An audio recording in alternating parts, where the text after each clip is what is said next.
Hello students, कैसे हो आप सब। आज हम लोग फिर इलेक्ट्रिसिटी लेकर आए हैं। इसका ये पार्ट 4 है। इसमें हम लोग सीखेंगे करंट डेंसिटी से रिलेटेड कुछ थ्योरी और उसका कंसेप्ट। तो इसके पहले जो हम लोग सीख चुके थे, आइए उसके बारे में थोड़ा सा हम लोग डिस्कस करते हैं। देखिए, इसके पहले हमने सीखा था इलेक्ट्रिक करंट के बारे में, फिर एवरेज करंट के बारे में, इंस्टेंटेनियस करंट के बारे में, है ना। उसके बाद आप सीखे थे जब चार्ज पार्टिकल रोटेटरी मोशन करता है, ट्रांसलेटरी मोशन करता है, तो उसकी फार्मूला क्या होती है। Then after drift velocity, relaxation time, ये सारी चीज़ें हम लोग सीख चुके हैं, है कि नहीं। तो आज का टॉपिक बहुत इंपॉर्टेंट है। आप देखें, हम लोग स्टार्ट करने जा रहे हैं करंट डेंसिटी से, और इसको अच्छे से एक्सप्लेन करके सीखेंगे। इससे बहुत सारे ऑब्जेक्टिव क्वेश्चंस आपके सामने रहेंगे, आप देखेंगे इससे बहुत अच्छे से क्वेश्चन आपको सोल्व होंगे। चलिए हम स्टार्ट करते हैं करंट डेंसिटी। तो करंट डेंसिटी के बारे में हम लोग यहां डिस्कस करेंगे। करंट डेंसिटी, करंट डेंसिटी को हम लोग संकेत में जे लिखते हैं, और करंट डेंसिटी आपका वेक्टर क्वांटिटी होता है, और इसको हिंदी में बोलते हैं हम लोग धारा घनत्व। धारा घनत्व। अगर हम इसके डिफिनेशन की बात करें तो देखिए इसके डिफिनेशन क्या होगी। इसको लिखते हैं it is defined as electric current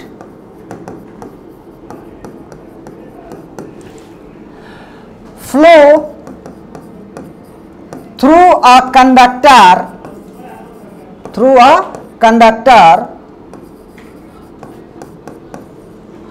per unit cross sectional area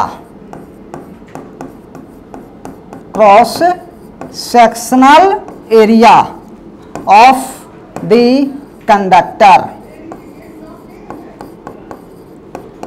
is called current density।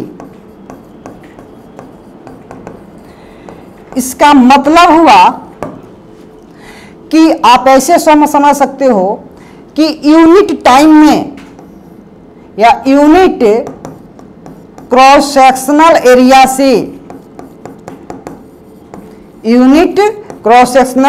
से जितनी करंट का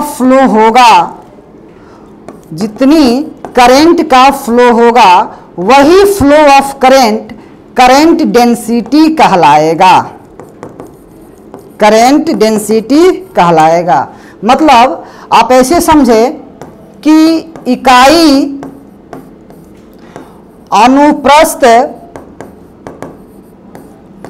काट के क्षेत्रफल से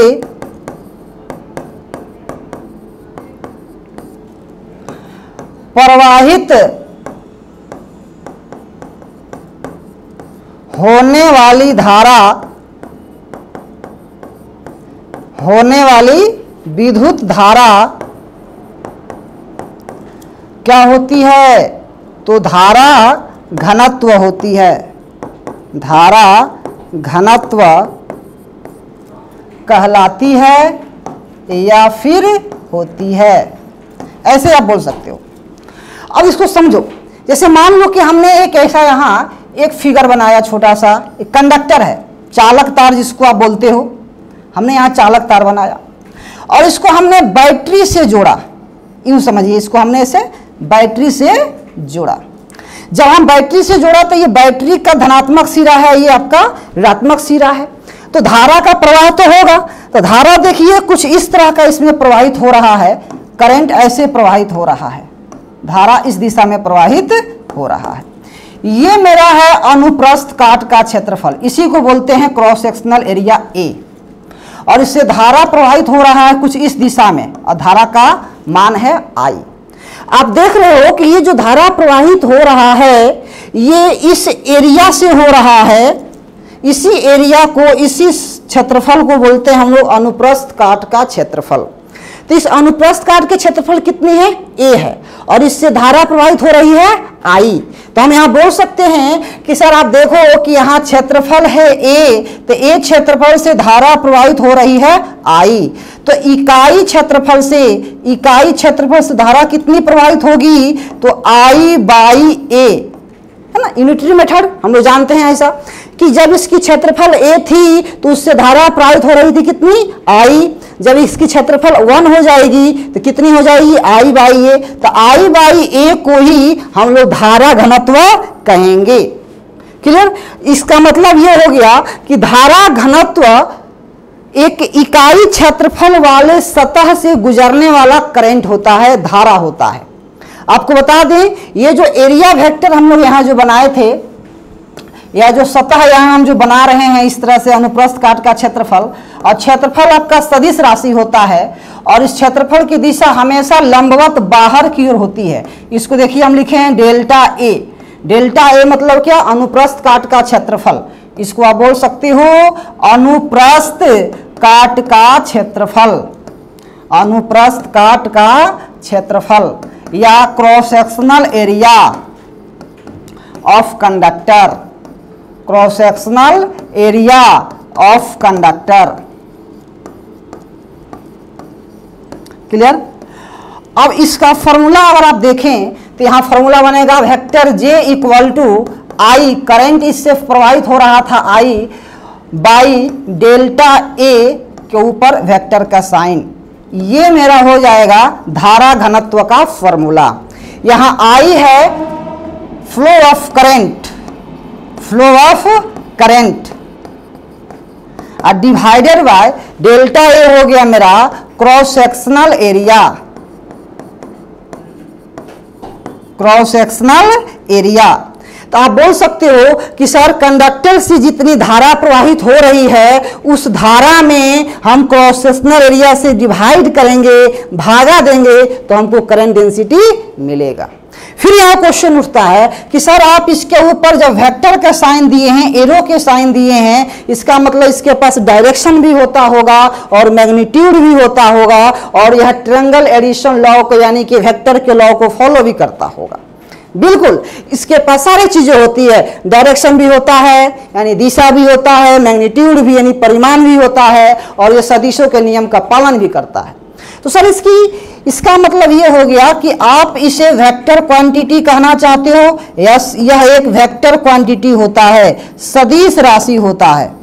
कौन? तो धारा घनत्व सदिश राशि होता है। दूसरी बात यह है कि सर इस धारा घनत्व की एसआई मात्रक क्या होगी, एसआई यूनिट क्या होगी। तो आप ही देखो यहाँ धारा में क्या है, आई है, तो आई बाटा डेल्टा ए, तो आई का एसआई मात्रक एम्पियर और डेल्टा ए का एसआई मात्रक मीटर स्क्वायर। तो हम बोल सकते हैं एम्पियर प्रति मीटर स्क्वायर, एम्पियर प्रति मीटर स्क्वायर।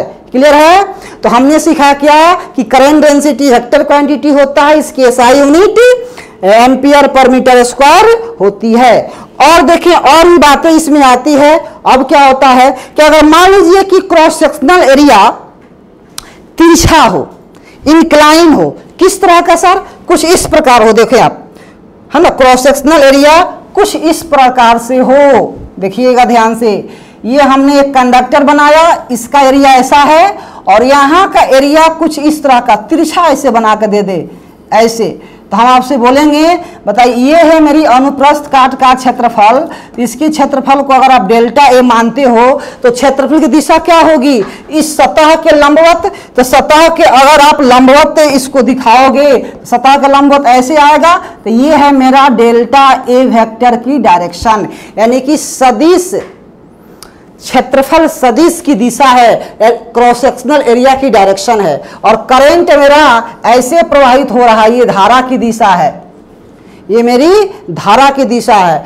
और देखें अगर ये क्रॉस सेक्शनल एरिया ऐसे होता, इस तरह से अगर होता, तो हम कहते क्या कि इसमें जो इसकी जो डेल्टा ए की दिशा होती वो इस दिशा में होती, है ना। तो इस कंडीशन में हम आई बाई डेल्टा ए लिखते। लेकिन ये जो फिगर हम बनाए हैं आप देख रहे हो, इसके अनुसार तो ऐसा हम नहीं बोलेंगे। तो मान लेते हैं कि इस दोनों के बीच का कोण यहाँ एंगल थीटा है, ये भी एंगल मेरा थीटा होगा। तो आई और डेल्टा ए के बीच का एंगल यहाँ थीटा है। तो इस केस में सर करंट डेंसिटी का फॉर्मूला क्या होगा? तो इस केस में करंट डेंसिटी के फॉर्मूला देखिए, इस केस में करंट डेंसिटी का फॉर्मूला होता है आई बाई डेल्टा ए। जो हम लिखते हैं, आपको हम बता दें, ये डेल्टा ए जो होना चाहिए वो करंट के डायरेक्शन में होना चाहिए। याद रहे, डेल्टा ए की दिशा जो होनी चाहिए करंट की दिशा में होनी चाहिए। तो डेल्टा ए तो इधर है, इस डेल्टा ए को इधर होनी चाहिए। तो कैसे हम रखेंगे भाई, उस दिशा में कैसे आएगा? तो आप देखें, उसके दिशा में हम लाएंगे कुछ इस प्रकार, इसका कंपोनेंट तोड़ेंगे तो इधर आ जाएगा आपका डेल्टा ए कॉस थीटा, और इसके लंबवत ऐसे आ जाएगा delta A sine theta. Clear? तो ये डेल्टा ए कॉस थीटा हम एरिया लेंगे, डेल्टा ए साइन थीटा नहीं लेंगे, क्योंकि डेल्टा ए साइन थीटा जो है इस एरिया के परपेंडिकुलर नहीं है, इस एरिया के परपेंडिकुलर नहीं है, करंट के डायरेक्शन में नहीं है। करंट के डायरेक्शन में सिर्फ डेल्टा ए कॉस थीटा है, इसीलिए इसी को लिया जाएगा। तो फॉर्मूला बनेगा क्या? जे बराबर I by delta A cos theta.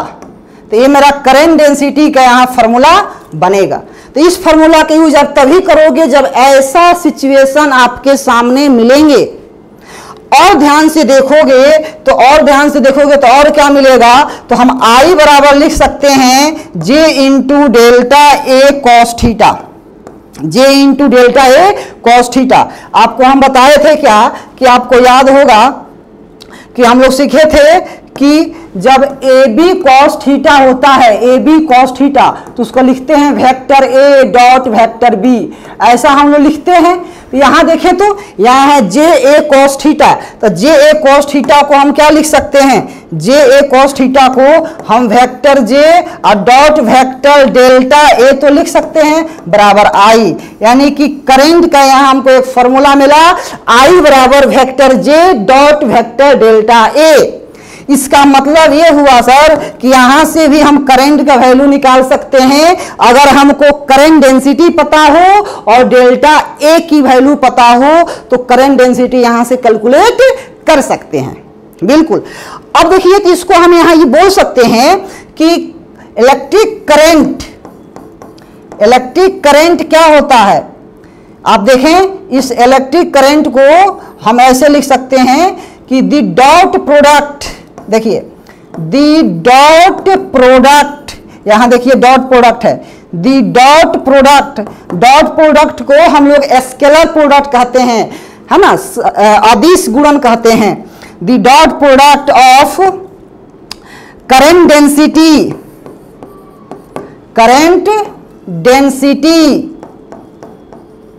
And cross sectional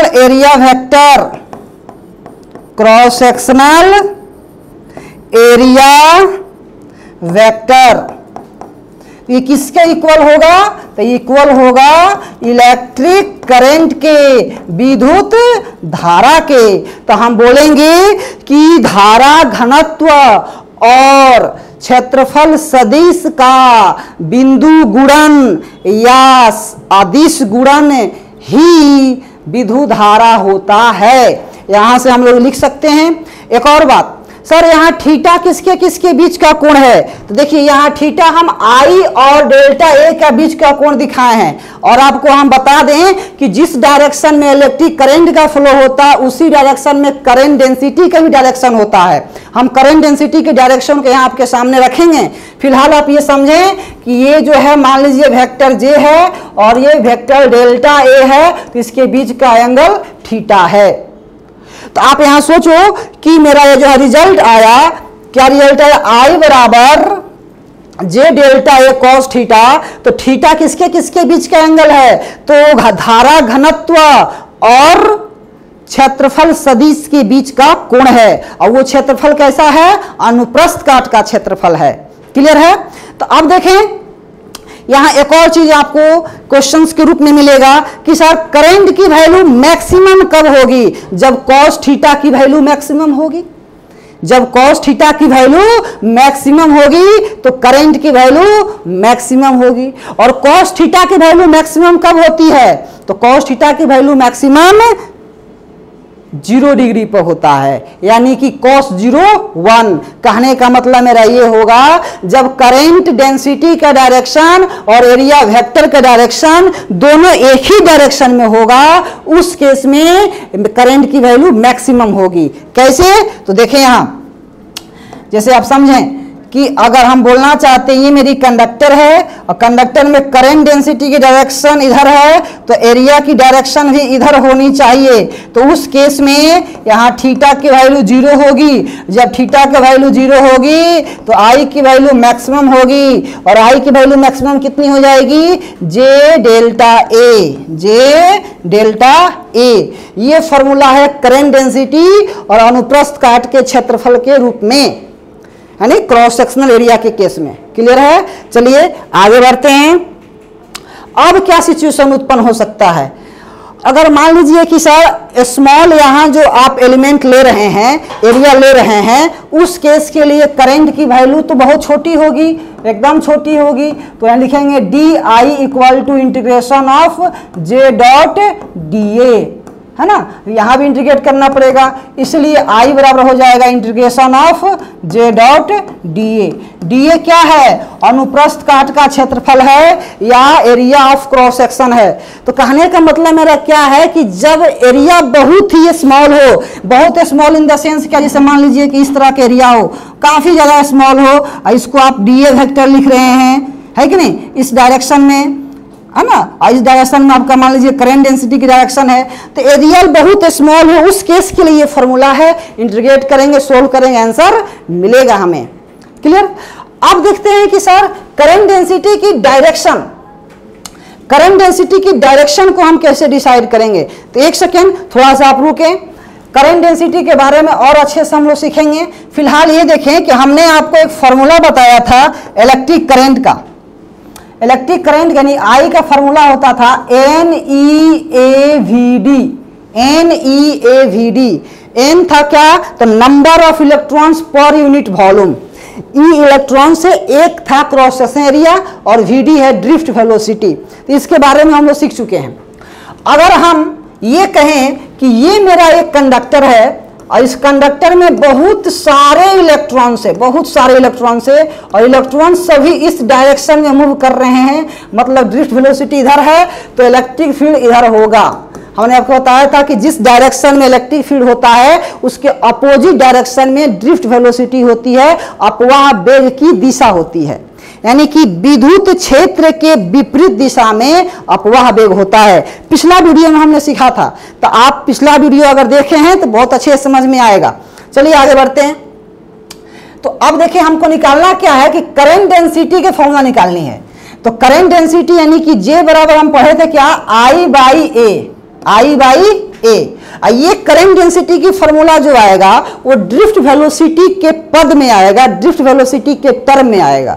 मतलब क्वेश्चंस में अगर आपको ड्रिफ्ट वेलोसिटी दिया हुआ रहेगा तब कहेगा कि करंट डेंसिटी निकाले, तो उस कंडीशन को, उस सिचुएशन को आपको समझने के लिए या उससे सोल्व करने के लिए आपको ये मदद देगा। देखिए J इक्वल टू होता है I बाई ए। तो I का मान आपका है, अब यहां देखिए I का जो वैल्यू है वो है N E A V D, N E A V D divided by A. तो ए से ए कैंसिल आउट हो जाएगा, तो मेरा रिजल्ट आएगा यहाँ N E V D, N E V D. तो J इक्वल टू आ गया N E V D. This is the relation between, इसको हम बोल सकते हैं this is the relation between, this is the relation between current density and drift velocity, current density and drift velocity. Clear? एक और बात सोचो, अगर हम इसे वेक्टर फॉर्म में लिखें, अगर हम इसे वेक्टर फॉर्म में लिखें तो कैसे लिखेंगे? देखिए vector J equal to VD के ऊपर वेक्टर होगा, यहां E माइनस में होता है N, तो minus N E V D, minus N E V D, और सोचो तो यहाँ n तो आपका नंबर है, i इलेक्ट्रॉन्स है, इसका मतलब दोनों ये कांस्टेंट है। जब ये दोनों कांस्टेंट है, इसको हम हटाएंगे तो हमारे पास रिजल्ट क्या आएगा, देखें तो लिखेंगे vector j proportional to minus of vd, minus of vd। इसका मतलब ये हो गया कि जिस डायरेक्शन में ड्रिफ्ट वेलोसिटी होगा उसके अपोजिट डायरेक्शन में करंट डेंसिटी होगी। तो यहाँ एक पॉइंट एकदम नोट करने वाली बात होती है ना, बहुत ज्यादा इंपॉर्टेंट पॉइंट यहाँ आएगा कि current density is directly proportional to negative of drift velocity. That is the direction of current density is opposite to direction of drift velocity.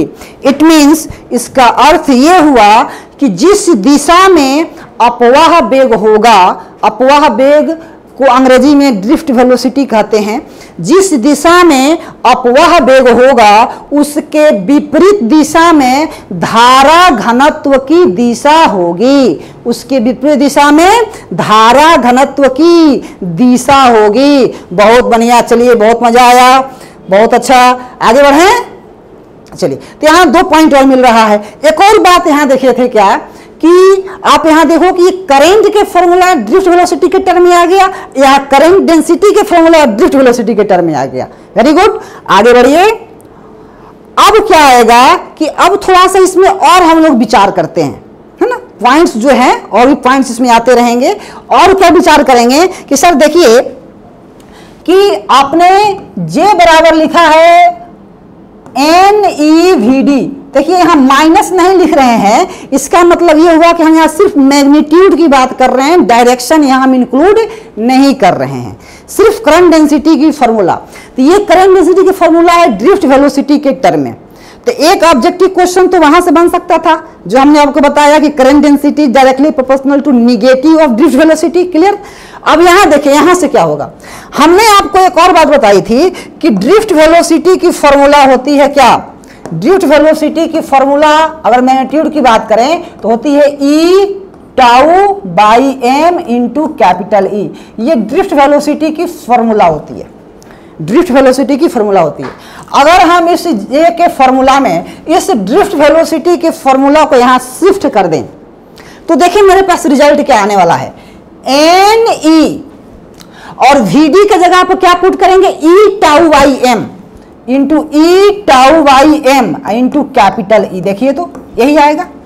अगर आप इसे सोल्व करोगे ना, देखो सोल्व करोगे तो क्या मिलेगा, NE square tau by m into E that is equal to J। Clear.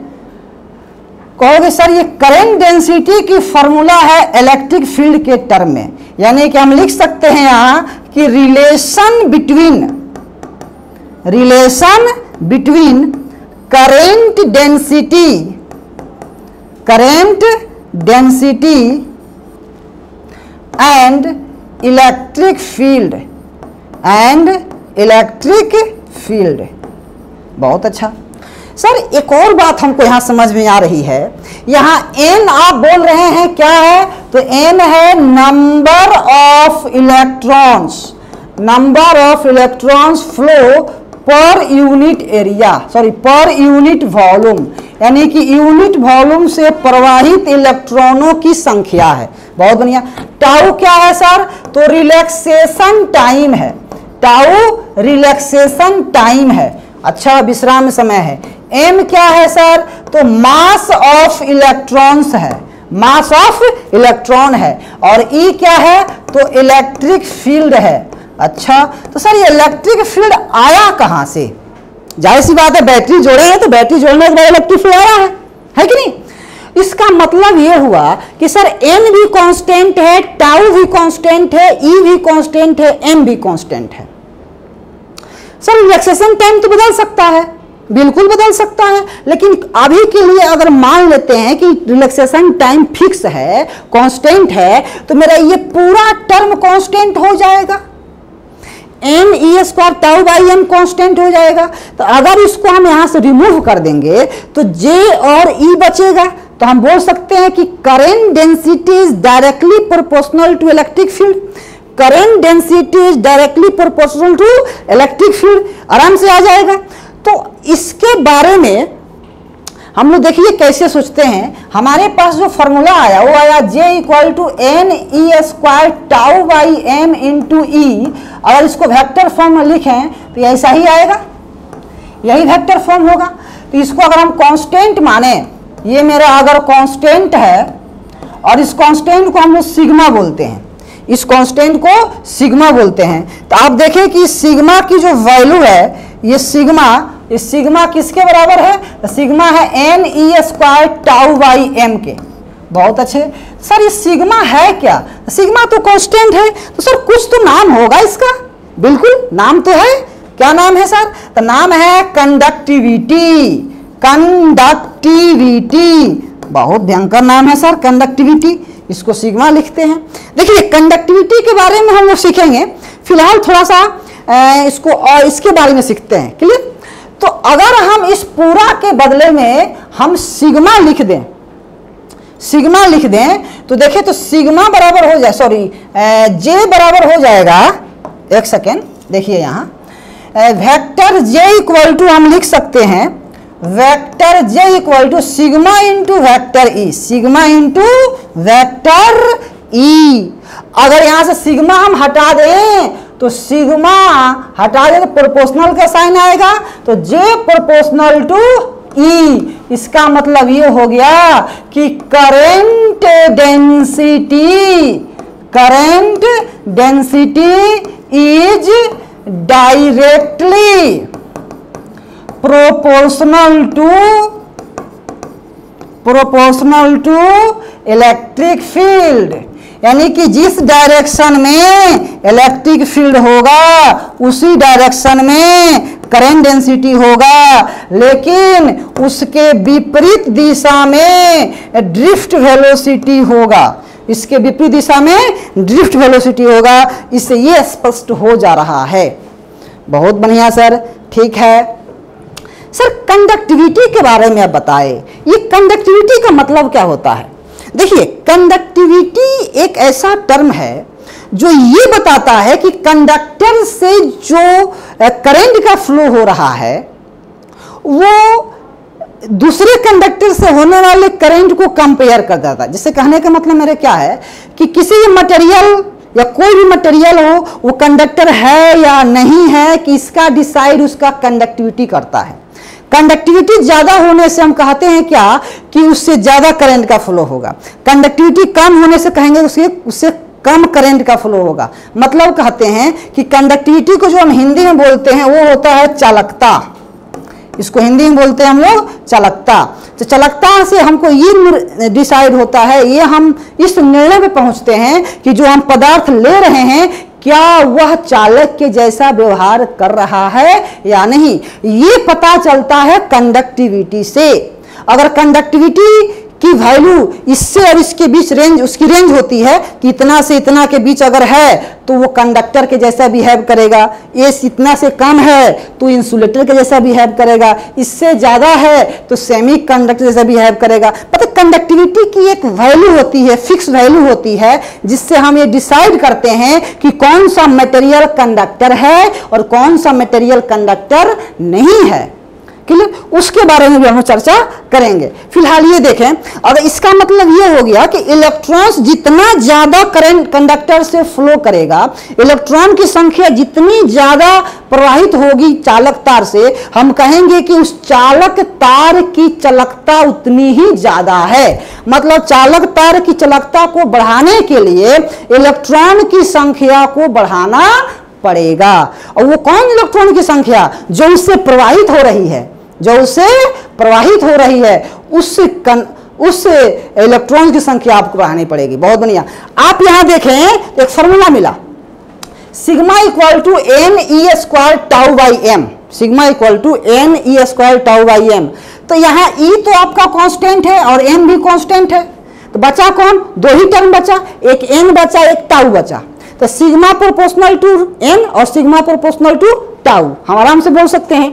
तो कहने का मतलब मेरा ये है कि जब कंडक्टिविटी की बात आएगी तो हम बोलेंगे क्या कि किसी पदार्थ की चालकता प्रति इकाई आयतन से प्रवाहित करने वाली इलेक्ट्रॉन की संख्या के सीधा समानुपाती होता है, यानी कि sigma directly proportional to N. Conductivity is directly proportional to number of electrons flow per unit volume. फिर क्या बोलेंगे कि चालकता विश्राम समय के सीधा समानुपाती होता है, यानी कि चालकता जो होती है वो रिलैक्सेशन टाइम के डायरेक्टली प्रोपोर्शनल होती है। क्लियर? तो इस प्रकार हमने यहाँ करंट डेंसिटी के बारे में कुछ चीजें सीखी और हम लोग आगे और कंटिन्यू करेंगे। अगर आपको ये वीडियो अच्छा लग रहा है तो आप इसे लाइक करें, सब्सक्राइब करें और शेयर भी करें, है ना, ताकि हम लोग और अच्छे से वीडियो आपके सामने प्रेजेंट कर सके। इससे हम लोगों को मोटिवेशन मिलती है और ये हम लोग पता करते हैं कि आपको और क्या सुधार की इसमें आवश्यकता होनी चाहिए ताकि और बेहतर से आपके सामने हम रिप्रेजेंट कर सकें। क्लियर? तो इस वीडियो को अगर आप देख रहे हैं, अगर पिछला वीडियो आप नहीं देखे हैं तो इसके पहले आप देखकर तब इसे आप देखें, बहुत मजा आएगा। अगला लेक्चर हम लोगों का होगा इसी से रिलेटेड क्वेश्चन वाला पार्ट। ठीक है? Thank you all of you.